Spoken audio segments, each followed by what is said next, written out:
So we pass into the era, the not so edifying era of the strict observance.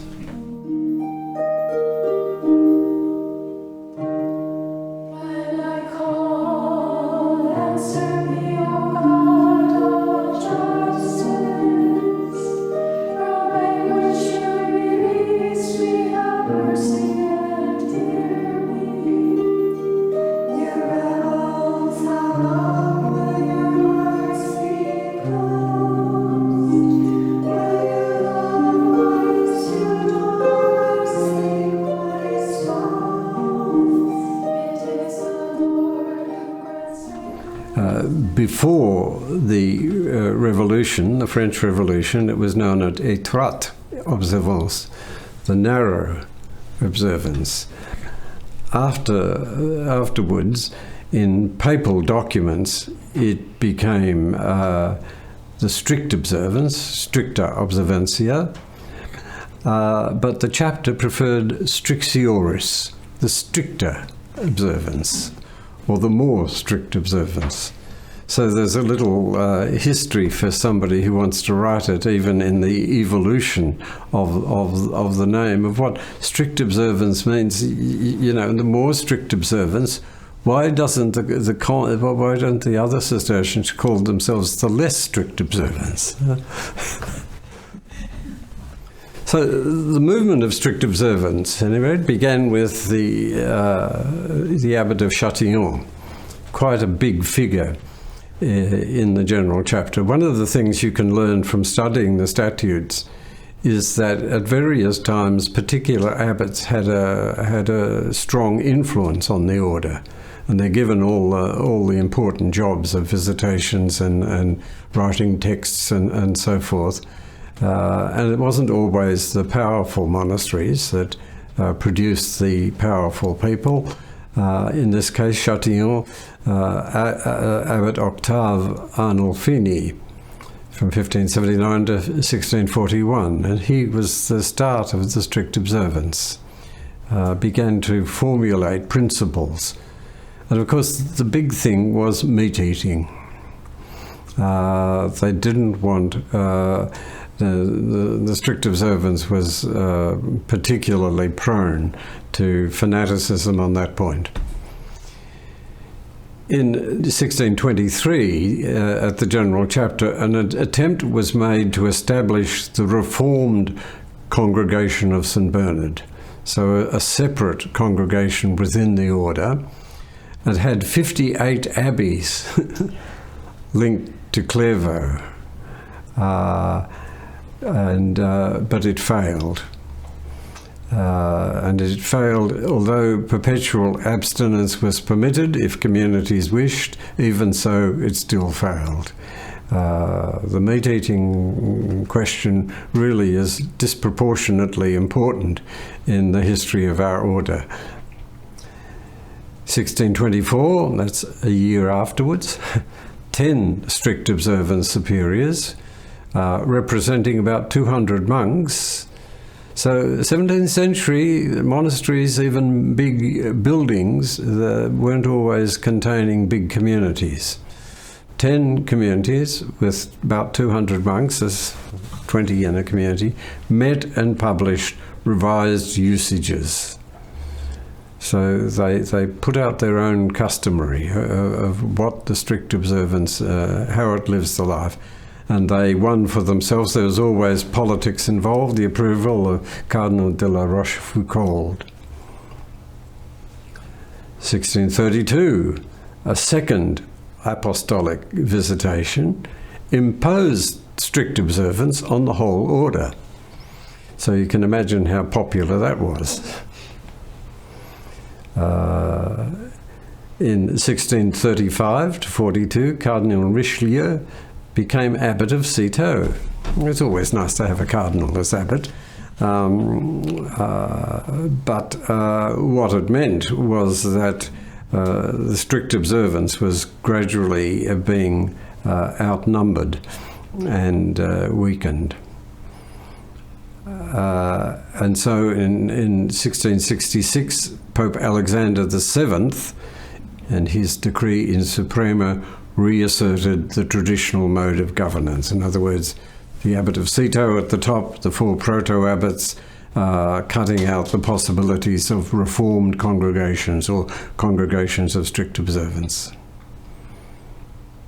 Then there was a mad general chapter the following year, which you'd take a bulletproof vest to if you had any foresight. It was the stormiest ever, which the order was on the brink of schism, which became a reality 200 years later. And so eventually the way out of this was that some measure of internal autonomy was given to the strict observance. So those houses that wanted to, they can, if they want, they can be strict. But they can't impose their preferences on others. And the next chapter, you might say, is Rancé, operating in the 17th century mainly. He was commendatory abbot at the age of 11. It's nice to have a young abbot, isn't it? But it was only commendatory abbot, and this was one of the problems with the order, is that you had outsiders placed as abbots in the community as a means of drawing the income of the community into their own coffers.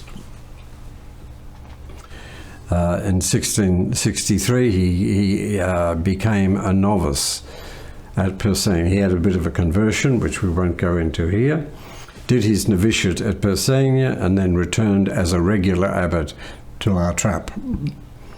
And then 1671, 8 years later, he issued the constitutions of the Abbey of La Trappe. So 75, 4 years later, he thought the strict observance were too wishy-washy. They weren't strict enough.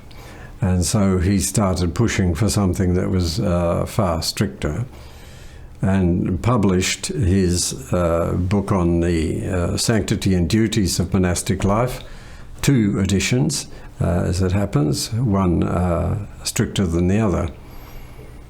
88, commentary on the Rule of Benedict, and then Regulations, published towards the end of his term as abbot.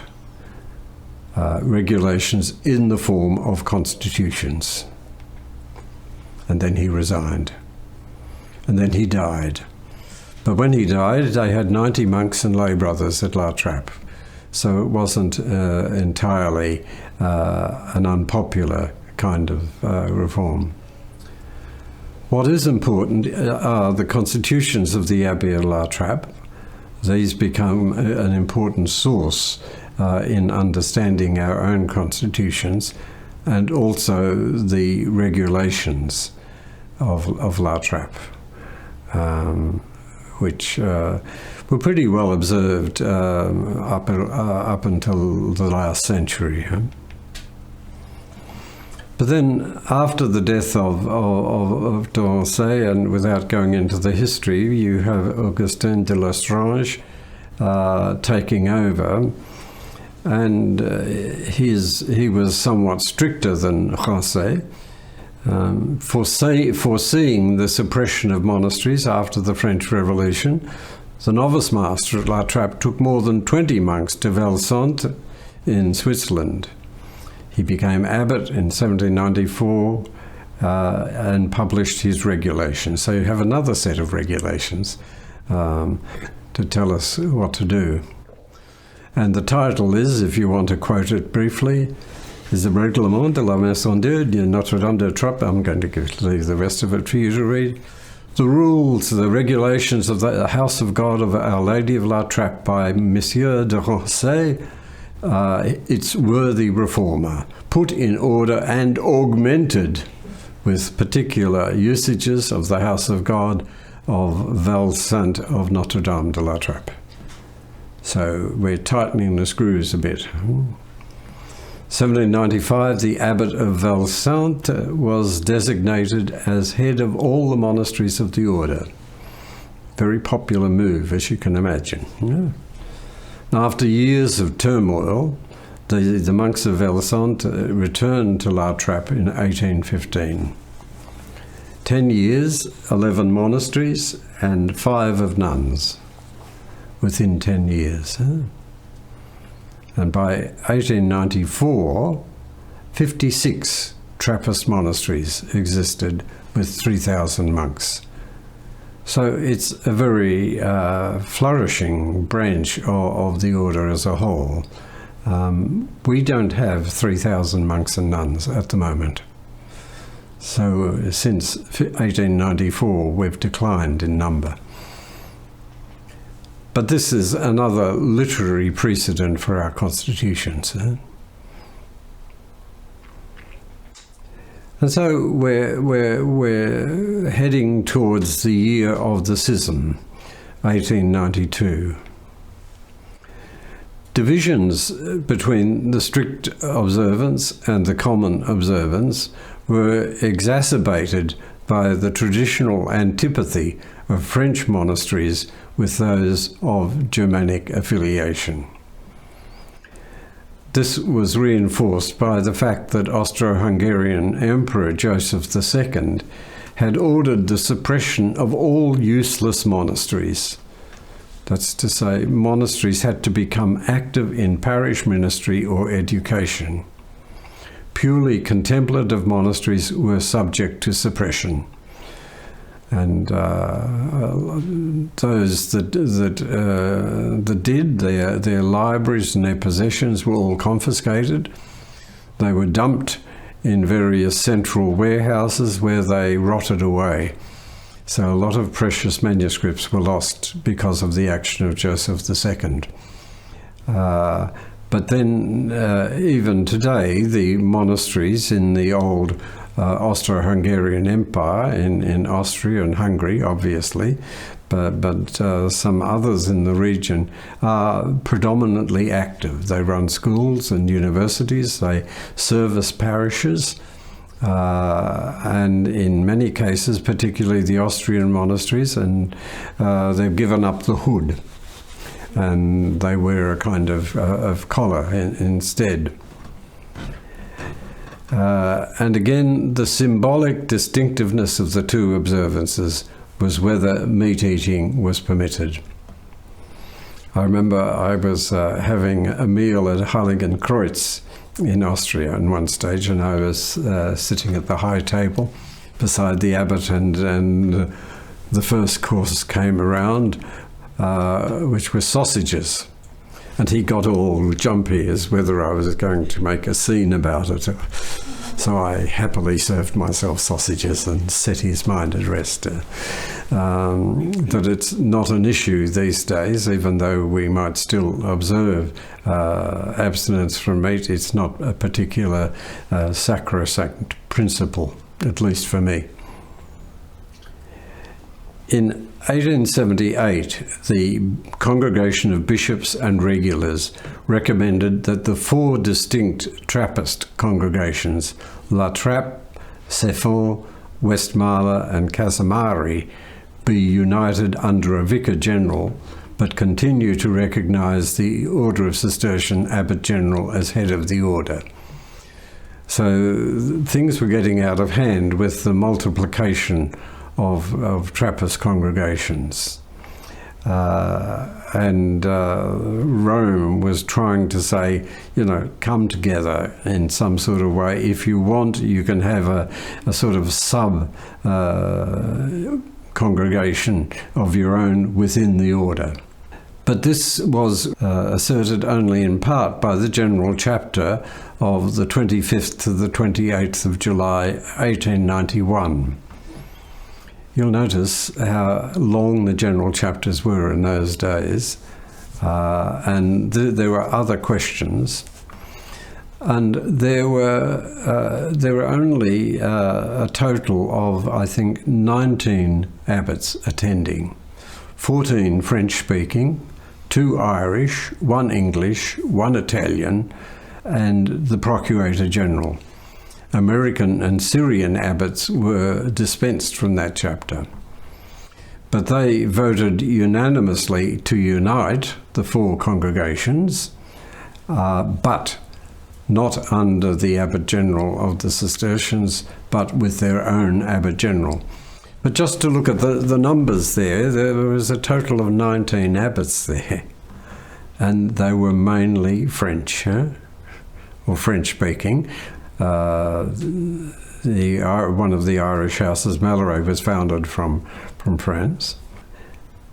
So then you had in 1892 the general chapter, which our order tends to call the chapter of union, which is a false designation. It's a chapter of schism. It's when the division of the order was made permanent, as far as they could. I think it's time to undo that chapter, by the way. But on the 20th of July, 1892, Pope Leo XIII convoked a general chapter of all Trappist superiors to discuss the union of their congregations under the governance of a single superior. And the Pope, it was said, vehemently desired that they unite. But whether that's the correct word, unite or disunite, is the question.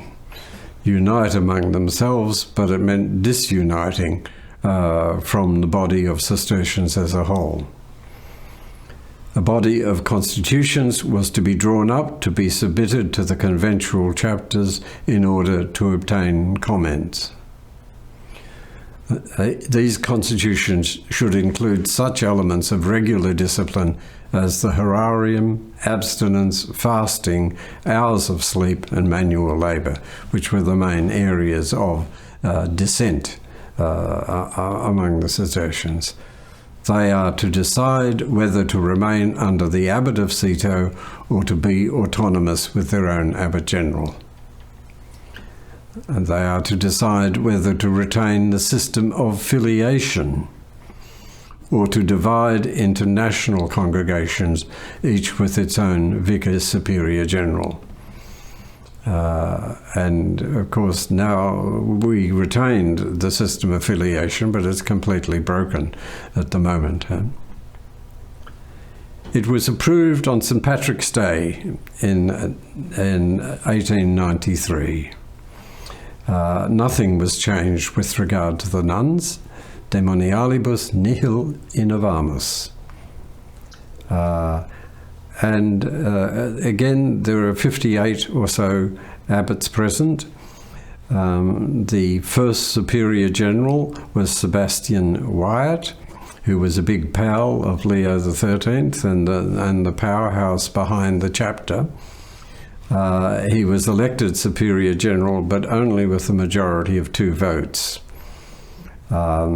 It's obvious that whether it's regarded as a chapter of union, there was very little unity within the chapter about who should be its first leader. And it's pretty obvious that it's his connections with the Pope that got him the job. In 1902, originally the name of the order was the Order of Reformed Cistercians, or of La Trappe.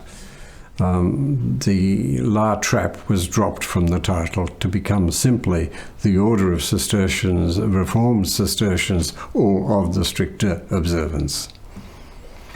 That was under the influence of Leo XIII. So what we have here is another earlier version of constitutions, the constitutions drawn up by the 1892 General Chapter. And we can see that the possibility of affiliation was considered, but was adopted.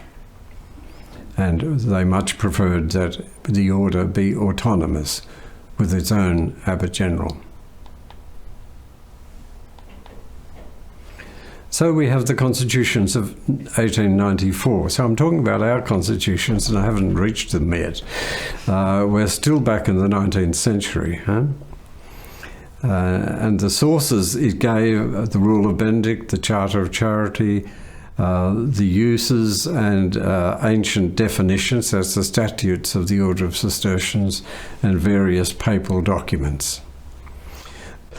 The way it was set out, if you look at it, was first of all, and this starts a trend, what is the most important thing is governance of the order. So you start at the top. Don't worry about the miserable monks at the bottom. You start with the most dignified of the elements of the order. You start with the Abbot General. And then you go on to the Definitors and the Procurators General and the Fathers Immediate and the Abbots and the titular priors and a regular visitation and elections and the foundations. So that's the most important thing, it seemed to them. Then something about observances, the stress on uniformity. So this is a bit in contradiction to some of the earliest principles which recognised that as the order expanded, it was almost important that the reality of the order be lived in different circumstances. So the divine office, mental prayer, confession, communion, lectio, silence, work, studies, abstinence, time of meals, measure of food, sleep, habit, sick, enclosure, and journeys. Just the normal things. And then how to enter the order, the various stages, how to transfer, how to leave. But these are an important precedent or an important forerunner of our present constitutions, not only in the things that we have adopted from them, but in the things that we have deliberately left aside. In the first part of the 20th century, the situation with regard to constitutions of religious orders had become distinctly unhealthy. The norms issued in 1901, as you probably remember, to guide the submission of text to be approved, insisted that constitutions exclude quotes from the Bible and the Church Fathers, spiritual considerations, and exhortations, or any historical perspective. They just wanted the facts, man. Just wanted the straight law, so that the lawyers in Rome could look at it and make sure that they were all the same, that there was as little distinction between orders as possible. Furthermore, although each religious institute generated texts out of specific situations, they were all funneled through the same officials in the Vatican, most of whom had little personal experience of what the documents were attempting to describe. As a result, before approval was granted, particularities were pruned away and submissions were steered towards standard texts. And this was the advice that we kept getting from Bernard Johnson, to make sure that there was nothing too specific, to make sure that it was a standard text that could be recognized as a set of constitutions by the Vatican congregation. The result was canonically sound, but the document was not such as could serve any inspirational purpose for ordinary religious. They were supposed to be read in communities at least once a year or maybe more than that, but we always had a problem of finding a copy because nobody bothered with the constitutions. They had little impact on daily life. They were so arid of themselves. The constitutions became juridical handbooks for superiors. If an emergency arose, they'd try and find the constitutions and look up what had to be done. They had become irrelevant in the practical daily life of the rank and file. And then there were the constitutions of 1925. in accord with the Code of Canon Law of 1917, the code what was then called the New Code of Canon Law, new constitutions were approved by the General Chapter of 1921 and promulgated 4 years later. So it took them 4 years to check out the commas in the constitutions. These constitutions followed the same plan as those of 1894 and were often identical. They just reproduced what was written in 1894, but they were considerably longer, the additions being mainly canonical clarifications. For example, on the permissions required for the expenditure of certain sums of money. So it became, as I said, a handbook for superiors. It wasn't something that was of very much interest to anybody else. It was simply a handbook for superiors. It didn't have any inspirational function. It was just an outline of the juridical responsibilities that people had. And this is a quote from Pius XI, which is perhaps worth reading. A little bit more inspirational. The disciples of Saints Benedict and Bernard are called in a special manner to discharge the divine office night and day, so that the sacrifice of praise may be offered to God without intermission. Far removed from worldly affairs, living in their monasteries a life of piety, labour and penance, the Cistercian monks of today continue with the psalmist to call upon all creatures to praise and bless the Creator, a duty so little regarded by the forgetful people of our age. You'll notice that he is reducing monastic life to the liturgy of the hours, more or less, recognizing there are other things as well, but perhaps not really taking into account what monastic life is all about. But those constitutions also are important for understanding where we come from, because in understanding where we come from, we can perhaps get some idea of where we're going at the present. And in the next lecture, we'll look at how we have proceeded since 1925.